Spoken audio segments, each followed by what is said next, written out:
So many of us get frustrated when we don't have a clue what we want to do, especially when you're launching a business and you don't know how to compete. If you want to sell, say, lemonade, for instance, 1 million people are already selling lemonade.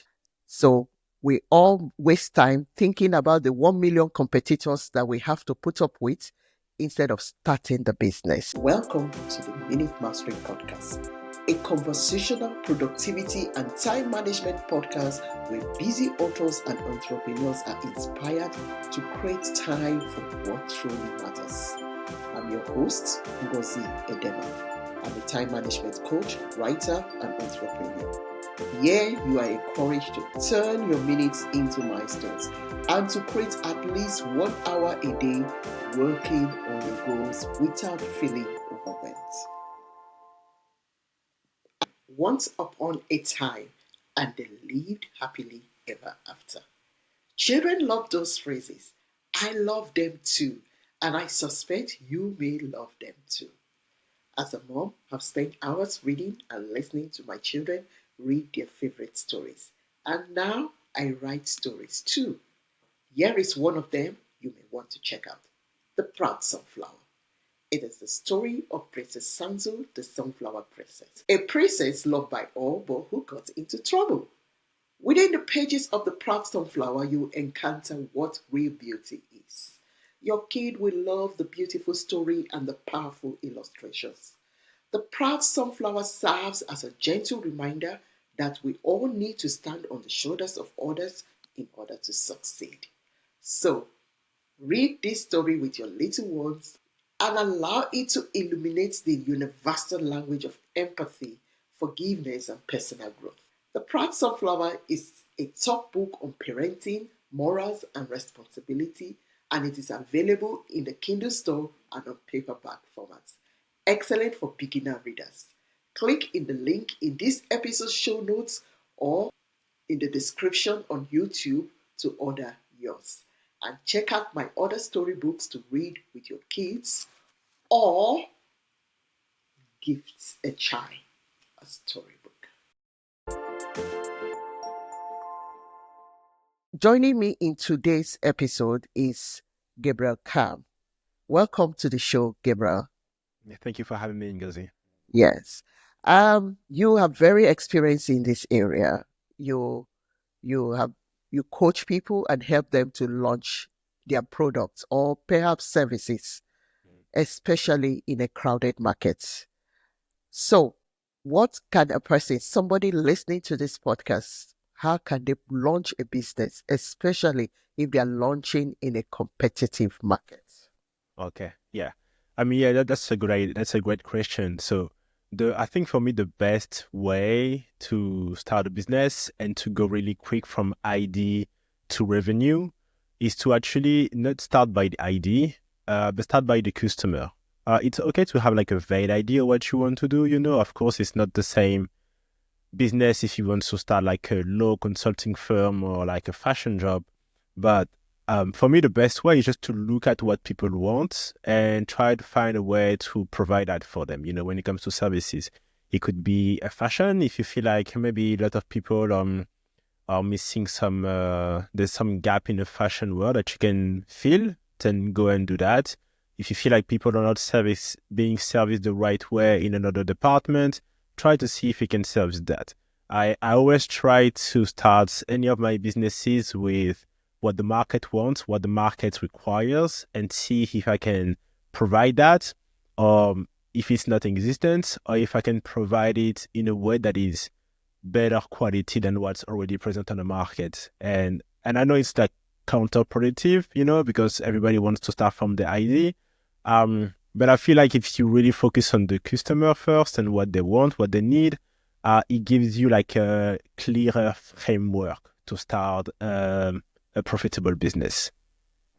Oh, thank you.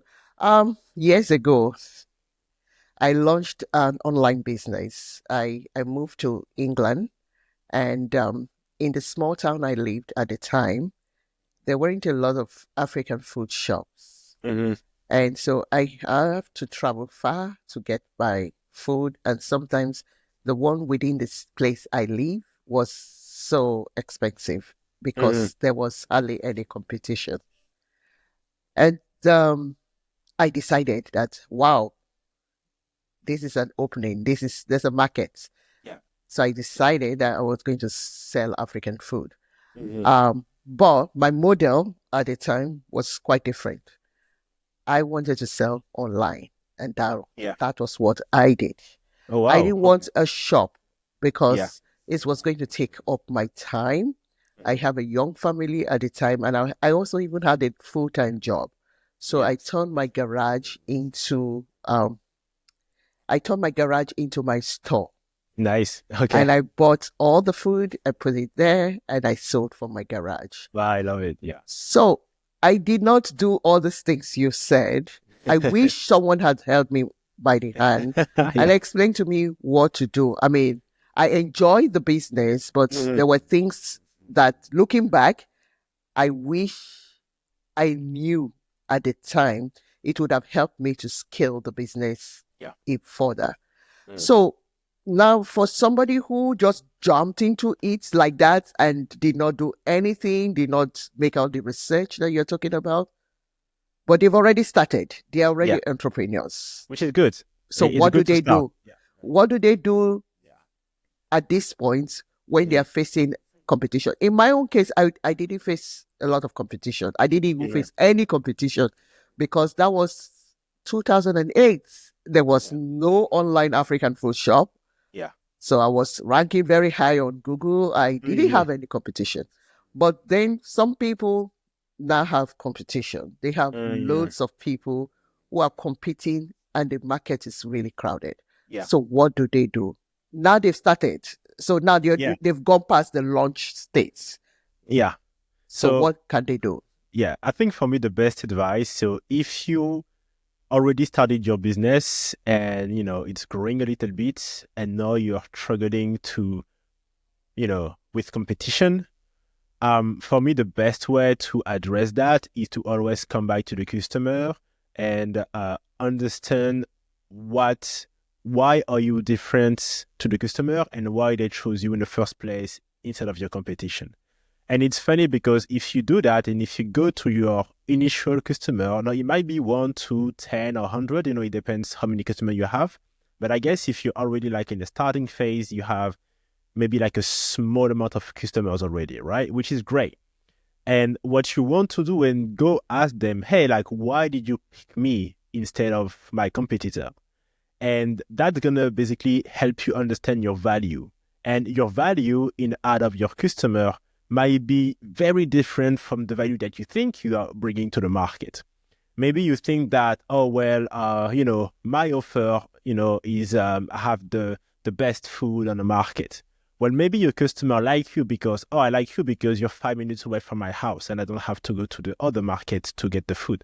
So the freshness of your product, yes, it's a plus, but the reason why they bought from you was the proximity. And you won't know that until you talk to your customers. So what I will do, if you're starting your business, if you're already starting your business and you're trying to understand how to compete, you should try to understand what makes you unique.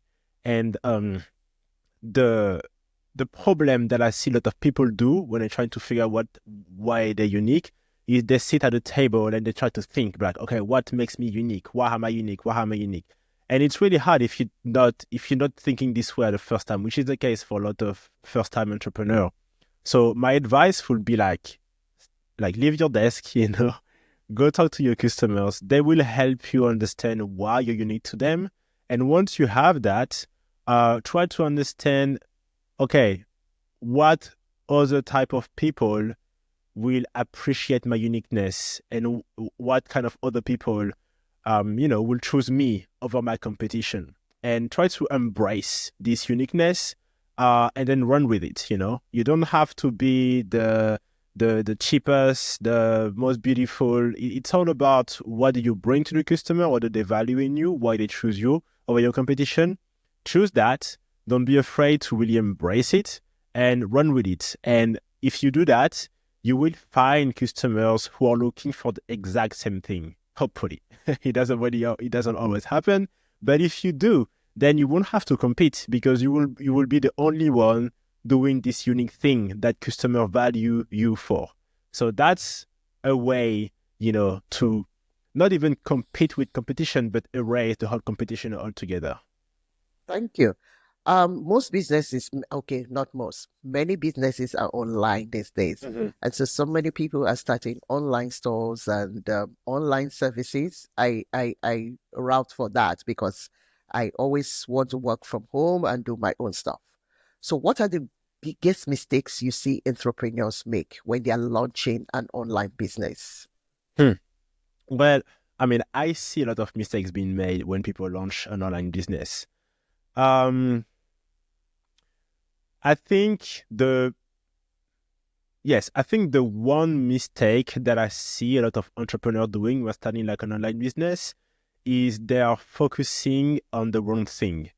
You should try to focus on the value that you bring to your customer, and not the thing that you think you should be focusing on, Like, for example, so I work in the e-commerce world and I coach and I consult a lot of fashion, luxury, cosmetic brands. And for example, I see a lot of them, they spend a lot of time and money writing their About Me page or their homepage, trying to tell the story, which, because they think that's what's matter. Which, yes, it's important, but if you're just starting, you should try to focus on what actually brings value to the customer, which is like your product, right? So create the right product and show it to the right audience. Like, don't spend that much time create, um, you know, kind of like this multi-million branding because you're not there yet, right? Try to focus first on the product, the offer, what is that you're bringing to the market, uh, and then once you have that rolling, that would be first of all that would be the first time you actually make money, right? You make money from product. You don't make money from your branding when you're just starting. So, and I think that's what I see. I see a lot of people, focusing on, oh, I want to hire like a lawyer to draft this really long privacy page. It's like who cares if you don't have like any customers at the moment? You don't care about like a really expensive privacy page, right? Just take like a template on the internet, run with it at the first time, get your first customer, and then when you get money, then you can go and hire a lawyer to create this really important like legal page. But don't focus on that at the beginning. Thank you. For me, I'm very big on saving time. Mm-hmm. When you are an entrepreneur, which is kind of very hard for entrepreneurs because, especially when you're starting off, you are actually a solopreneur because you are Yeah. your own social media manager. You create your own product, your own content. You are your own virtual assistant. You have so many things that you're doing all by yourself because you may not have the budget to employ somebody when you are just starting off. So for me, I know how much that weighed me down. Like Mm-hmm. everything I had to do it myself. So it's one of the biggest issues that entrepreneurs face. Unlike big companies who have the budget to employ people to help them out with these tasks, when you're starting out, you don't have the money, you don't have the budget for Yeah. such things. Mm-hmm. So one of the first things I encourage people to do is to learn how to outsource. Yeah. Either pay somebody to do it for you or automate tasks. And you are also big on that. So when it comes to outsourcing and automation, and then you are a small brand, you are a small Mm-hmm. person in a big market. How can you create a personalized customer experience? Because customers want to have that one-to-one connection with you. Mm-hmm. Oh, well, yeah, that's a good question. I think it really depends on what level you're on. Um, So I think that yes, automation is a key. Automation is really important. Outsourcing is also really important. It depends on which phase you are. I think if you're really starting, you should try to do it a little bit by yourself. Just and not because you don't want to spend the money on outsourcing, it's because you want to understand exactly what it is about customer service. You need to understand what kind of question people ask you, what kind of answer to give. And then once you have done that, and once you feel like it's taking a little bit too much of your time, then you will outsource it.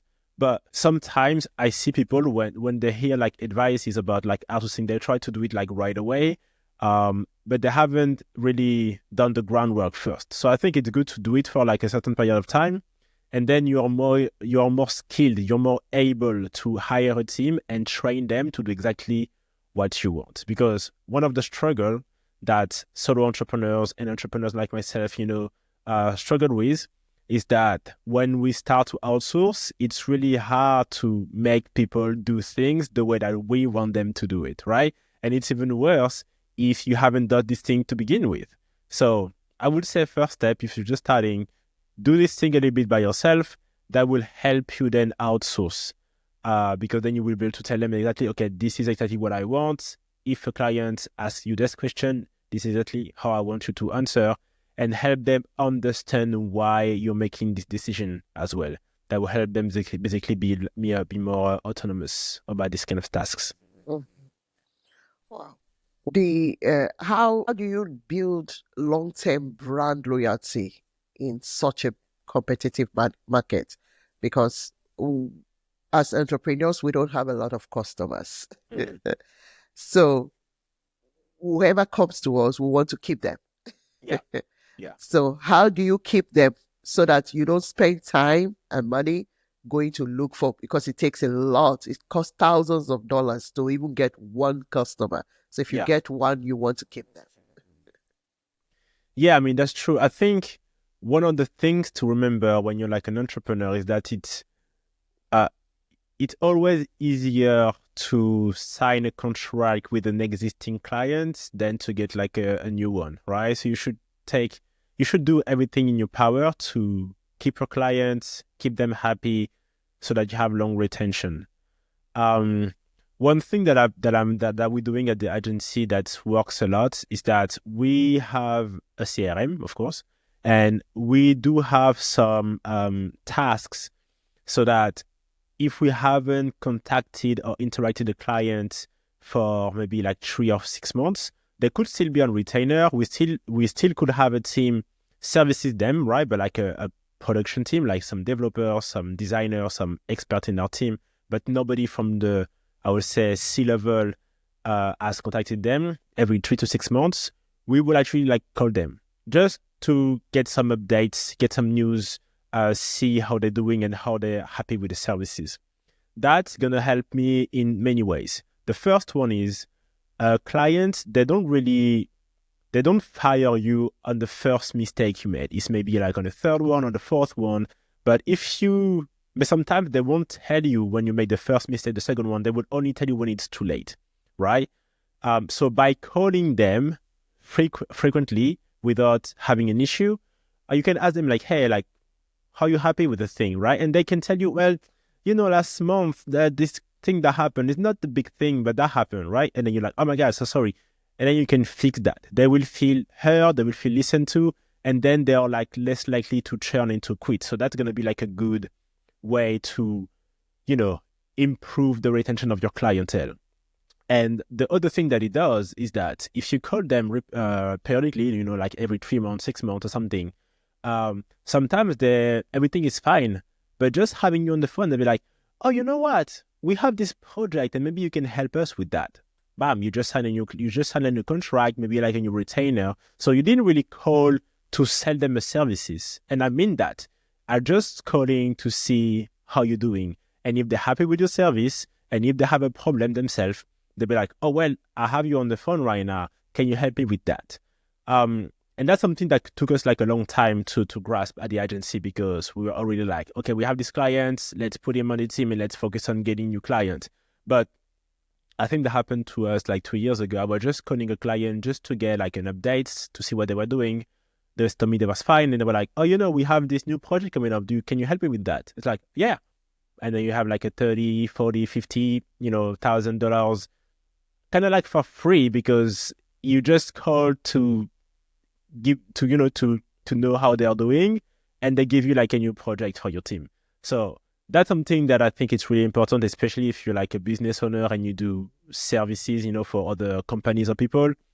Try to force yourself, so embed it in your CRM to call them periodically. if things are going good or if things are going bad, call them. There's no bad scenario, after this call. Like nothing's gonna happen bad. Like if they fire you on this call, they were gonna fire you anyway. So you might as well call it and be able to give them your view on the thing. So yeah, I would say that. Hmm. So showing a personal interest in people Yeah. can earn you dollars. Yeah.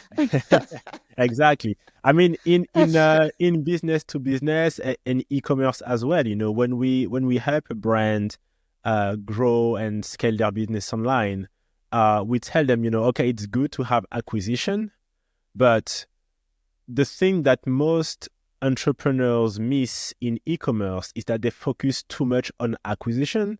They don't focus on retention. Once they have a customer, they don't think about, okay, like how do I take care of them now so that they can buy again later, right? So it could be sending them customized email, maybe calling them, like I advise my client to maybe call their VIC, like very important client, like maybe once every 6 months to know what's up, to get some news about them, make them feel heard, and actually show up to the call and care about them because, they are your client, they are giving you money. You might as well try to have like a good, you know, relationship with them, So yeah, relationship is the key to making you more money in any businesses. Wow. So when we're talking about saving time, Yeah. the one way we can reclaim time is by keeping what we have. Don't lose what you have. Keep what you have by having a personal relationship with your customers. Then you Yeah, don't have to spend so much time acquiring new customers. I mean, it's okay to acquire new customers, of but the course. thing is, don't let the old ones go away. That is Yeah. a time saving strategy and a money saving strategy as Yeah, well. exactly. Yeah. Okay. So, I love storytelling. And it's like you love storytelling too. So, what's the role of storytelling in selling luxury products or even services? Well, I think you need to understand, like, okay, so why is storytelling so important in selling? I think to understand that, you need to understand how the human brain works and how we make decision most of the time, and especially decision that involves money and somebody's spending money on an item, right? I feel like when people spend money, that could be like on a physical item or service, they do it because they feel like the service or the product is aligned with the person that they are or that they want to become, right? And the way they realize that is by storytelling. If you tell a story about a product, if you if you paint a picture in your customer's mind about the product and what they could become or what their life could change with this product in their life, you make them most likely to purchase it because, if the picture is good and if they actually want this picture, they're like, oh, well, yeah, uh, your product then becomes the key to this reality, right? Yeah. But if you don't focus on storytelling, and if you focus on features and size and weight and prices, then it become like a non-emotional relationship with the product. And I'm not saying you're not going to sell, but you're not going to sell as well. And I don't think you're going to sell for the right reason, because any product or services should be a solution to a problem. Um, and a problem is only like a problem when you have a solution in sight.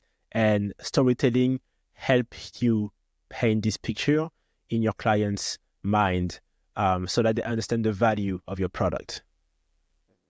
Thank you. I always encourage people to work with intention because it saves time. Like if Mhm. I know what I'm doing, it saves me time to be going round and round and round in circles. And many times for some of us, if I spend so much time trying to figure out something and I don't get a headway, I abandon it. Mhm. Yeah. So what is one thing you can tell listeners out there today that they can focus on so that they don't waste time doing things that will not move the needle? Yeah. Hey, that's a really good question. That's a hard one. But I think you need to, if you really want to prioritize your task, because as an entrepreneur, you have a to-do list that's really long. You have a lot of things to do, right? And you cannot do everything in one day. Even if you have like a really big team, it's really hard to delegate everything. So how do you tackle that? So I do believe that as an entrepreneur, when you're doing your to-do list, when you're doing your task, and you try to understand like which one you should focus on right now, you should try to come down to the basis of your business. Is a task about production? Is it about sales? Is it about marketing?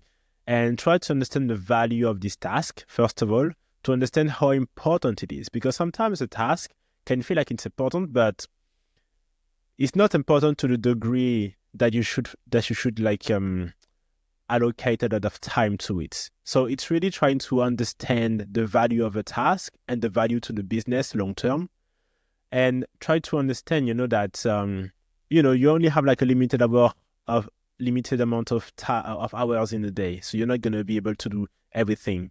So one advice that I usually give for entrepreneurs who are struggling with priorities and tasks is that, well, first of all, I think they should prepare the task for the next day, the day before.